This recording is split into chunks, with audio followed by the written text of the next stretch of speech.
Not all marriages can be like wine. Sometimes it can be like tequila to use fancy.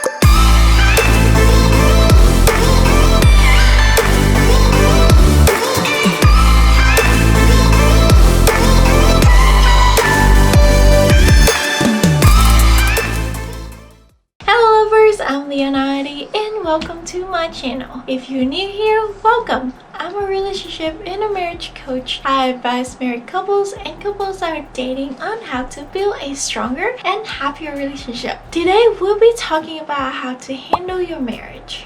And we are going to focus on how to keep the flame on burning. But before that, make sure to subscribe if you haven't, and please click the notification bell icon so that you'll be notified if I have uploaded a new video. So what are you waiting for? Let's get started.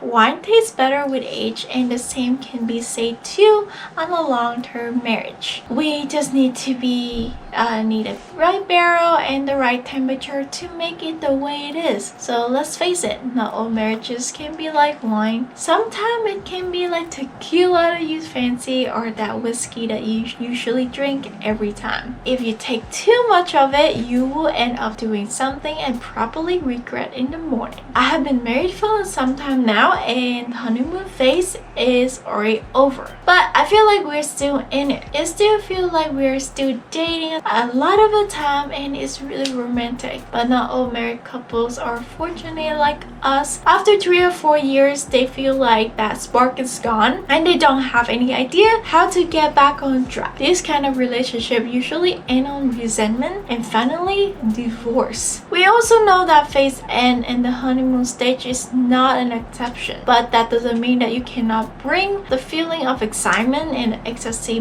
back, just like when you two met each other for the first time. All marriages go through a rough patch, and with those moments make or break the relationship. Some weren't able to get through those moments of hardship, but many do. So here are some ways to keep your marriage feel brand new. Number 1, appreciate the little things. Let's face it, we want everything that we do to be reciprocated.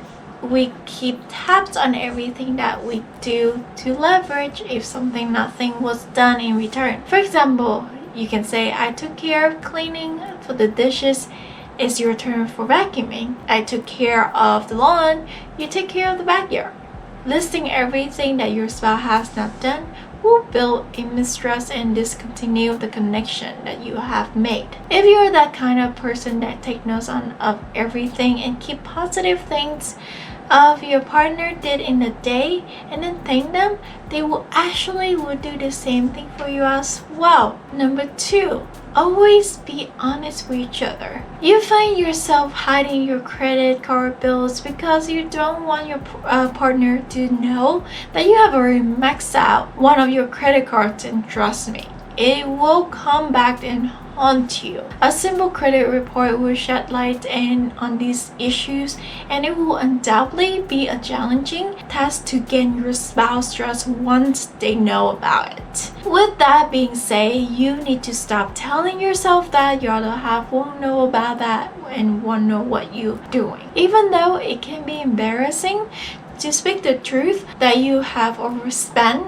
it's better to tell them what happened than to comfort them with a lie. Being honest with your partner would go a long way. They would be mad at first, but giving them to process everything will give you another mind to help you to take care of the problem. Number 3, take care of how you look like. Being a long-term relationship, we often forget to make ourselves look good, and we often forget to take care of ourselves as well. We would often tell ourselves that we won't need to because you're not trying to impress anyone since you're married. The truth is, you still do, and you still need to. I'm not saying that you need to have a full makeover like every single day, but at least try to look presentable yet sexy. Well, sometimes my husband would pay me a compliment when I go outside with my girls for a night out. At least I try and do something for your spouse as you do for your friends. Well, that's what I did. Believe me when I say that fixing yourself up for him or her every once in a while would go a long way. Number 4,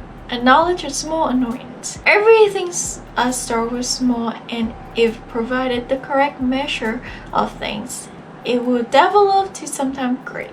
Some with a petty annoyance. Most of our problems start small and it's even microscopic, and it's being fed by repetition. For example, my husband will borrow my phone charger and forget to put it back where it come from and leave it anywhere. It will result in the saying words like, if your phone is so important to you, why don't you use your own charger?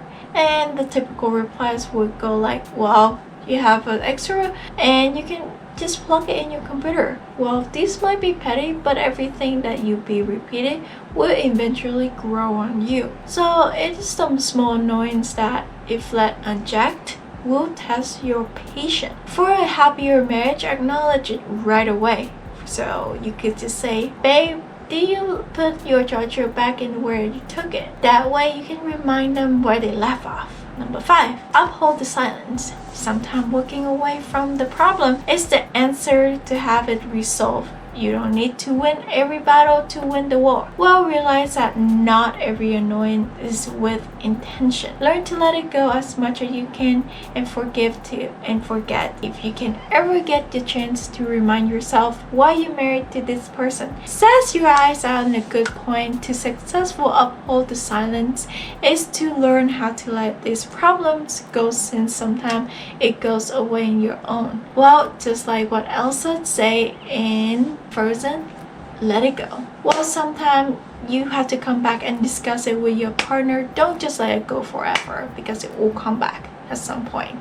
So always being kindness with each other. We take out of the anger whenever we had an unpleasant day at work or lost an online game match. A better plan to start asking yourself each day on how you can make your partner happy. It will be refreshing for your partner to try to show them the best version of you in a happy marriage. People are always restless about finding things to please each other. That sometimes eating that what your partner cooks, although they are not good at cooking. Watching a scary movies with them, although you hate and jump scare, or being on the beach when you just wanted to stay at home and work in your garage. It's about doing things that you love. And before I review the last thing on our list, please don't forget to click the subscribe button if you haven't clicked it yet. Well, ring the bell icon as well so you'll be notified if I have a new content coming up. And please leave a like and comment down below about what you will want me to discuss next. So the last thing I will discuss on the list is maintaining the intimacy and passion in our sex. So most of people think about intimacy and the passion is just about sex. Things you do sexually put mileage on along with your marriage. Well, there may be no better way to show your turn on after a walk in a park that end up maybe frisky. There may be no more dramatist and demonstration of passion. Why saying the determination of a husband get his stuff rabbit in it fair? Well, don't let other people's opinion change on you see healthy and normal sex. It doesn't make it less enjoyable or breathtaking when you realize that things change and intimacy comes in different forms, including talking about your aspiration and after sex talk. If you had the time to do this thing that we have on the list, let me know what happened in a comment down below. Thank you so much for watching, and I will see you guys the next time. Goodbye.